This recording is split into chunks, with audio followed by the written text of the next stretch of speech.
Olá, hoje a gente vai mergulhar fundo para entender a arquitetura de um dos maiores sistemas de saúde pública do mundo, o nosso SUS. Vamos desconstruir o projeto dele, entender os princípios por trás e, claro, falar também dos seus enormes desafios. Mas antes de mais nada, vamos começar com uma pergunta fundamental. O que realmente define um sistema de saúde como universal? Será que é só uma questão de não pagar a conta no final? A gente vai ver que o buraco é bem mais embaixo. E o nosso mapa para essa jornada está aqui. A gente começa com os pilares de um sistema universal, dá uma olhada nos modelos que existem pelo mundo, depois mergulha na base legal do SUS, vê como ele opera na prática, acompanha a jornada de um paciente e, para fechar, faz uma comparação bem interessante entre o Brasil e o Reino Unido. Ok, então primeira parada. Para conseguir construir um sistema de saúde que funcione para todo mundo, existem alguns princípios e desafios que são a base de tudo. Vamos entender quais são eles. A gente pode pensar em 6 princípios essenciais que sustentam qualquer sistema de saúde universal. Vamos analisar cada um deles, um por um, para entender como eles se conectam e garantem que o sistema seja justo e eficiente para todos. Bom, o primeiro pilar, e talvez o mais importante de todos, é este. Saúde não é um produto, não é um serviço que se contrata. É um direito garantido por lei. E o que isso significa? Significa que o Estado tem o dever de cuidar de cada cidadão sem nenhuma exceção. O erro aqui é pensar que universal é o mesmo que disponível. Na verdade, significa que o acesso ao cuidado é uma garantia. Agora um desafio enorme: as tais filas diferenciadas. Pensa na situação. O sistema público existe lado a lado com o privado. Se não tiver uma boa gestão, quem tem dinheiro acaba acessando tecnologia e cirurgias muito mais rápido. Isso cria uma segmentação, uma injustiça, que é exatamente o que um sistema universal precisa combater. E como é que se evita esse problema das filas duplas? A resposta está em uma palavra: regulação. Uma regulação forte. O governo precisa definir regras bem claras para que o setor privado atue de forma complementar, como um parceiro, e não como um concorrente que acaba drenando recursos e aprofundando a desigualdade. O objetivo é sempre o equilíbrio. Certo. Agora que a gente já entendeu os princípios básicos, vamos ver como os diferentes países aplicam isso no mundo real. Existem basicamente 3 grandes estilos de sistemas de saúde. E eles estão aqui. O primeiro é o modelo Beveridge, financiado por impostos, que é o caso do Brasil e do Reino Unido. Depois vem o Bismarck, que é baseado em seguros sociais, contribuições de trabalhadores e empresas, como na Alemanha. E por fim, o modelo liberal, onde o mercado privado tem um papel muito mais forte, como acontece nos Estados Unidos. E olha que interessante essa relação que o diagrama mostra. É quase uma regra. Quanto menor a solidariedade social de um sistema, ou seja, quanto mais ele depende do mercado, maior é o risco de uma pessoa simplesmente não ter como pagar pelo tratamento e ser excluída do acesso à saúde. Essa tabela aqui resume bem a ideia. O modelo Beveridge, que é o do SUS, é o que tem a solidariedade como pilar central. Ele é financiado pelos impostos de toda a sociedade. O Bismarck já é um meio termo, com seguros ligados ao emprego. E o liberal, como nos Estados Unidos, é o que tem a menor solidariedade, deixando o acesso à saúde muito mais dependente da capacidade de pagamento de cada um. Com esse panorama global em mente, vamos agora dar um zoom no caso do Brasil e entender qual é a base legal, a rocha sobre a qual o SUS foi construído.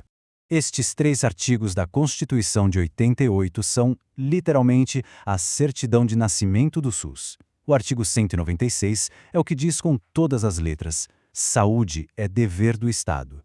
Já o 198 estabelece as diretrizes, ou seja, as regras do jogo: descentralização, atendimento integral e participação popular. Sabe um erro muito comum? É achar que o SUS só cuida de consulta e hospital. O artigo 200 mostra que a responsabilidade é gigantesca.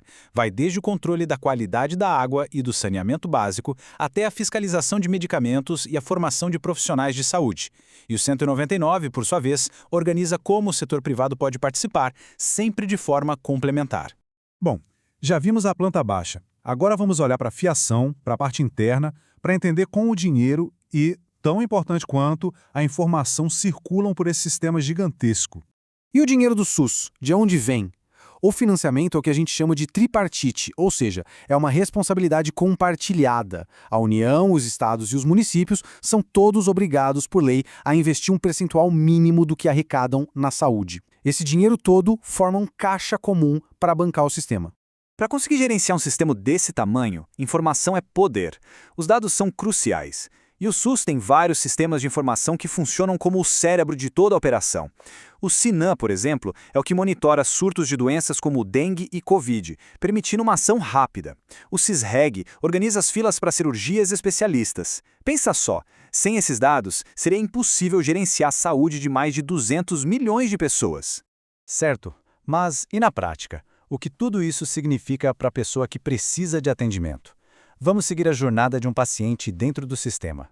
A grande estratégia do SUS é muito clara. Tudo deve começar pela atenção primária. A porta de entrada do sistema é a Unidade Básica de Saúde, o nosso conhecido postinho. É lá que uma equipe de saúde da família faz o acolhimento, classifica o risco e, o mais importante, passa a acompanhar a saúde daquela pessoa ao longo do tempo. O encaminhamento para um especialista só acontece se for realmente necessário, o que transforma a UBS na grande coordenadora de todo o cuidado.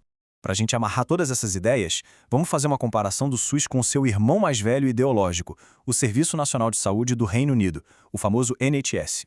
Embora eles tenham a mesma filosofia, o mesmo DNA, SUS e NHS vivem realidades muito diferentes. O Brasil é um país continental, com uma desigualdade social e regional imensa, o que torna o desafio logístico muito maior. Além disso, o NHS nasceu no pós-guerra e virou um símbolo de orgulho nacional no Reino Unido, com apoio popular muito forte. Algo que o SUS, apesar de sua importância, ainda está consolidando. Este comparativo final bota os pingos nos is. De um lado temos Brasil e Reino Unido, com sistemas que tratam a saúde como um direito de todos, bancado por toda a sociedade.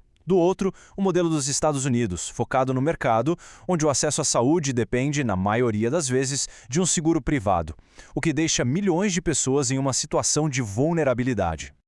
Então, o que a gente precisa guardar dessa análise toda? Primeiro, Sistema Universal de Saúde é um direito, não é um favor. Segundo, o modelo do SUS inspirado no Beveridge é uma escolha pela solidariedade. E por fim, a atenção primária não é só a base, ela é o cérebro estratégico que deveria organizar todo o percurso do cuidado.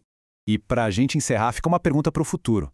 Com o envelhecimento da população, com as novas tecnologias caríssimas surgindo a todo momento, como é que a gente faz o projeto de sistemas como o SUS evoluir para que ele continue sendo sustentável e, principalmente, justo para as próximas gerações?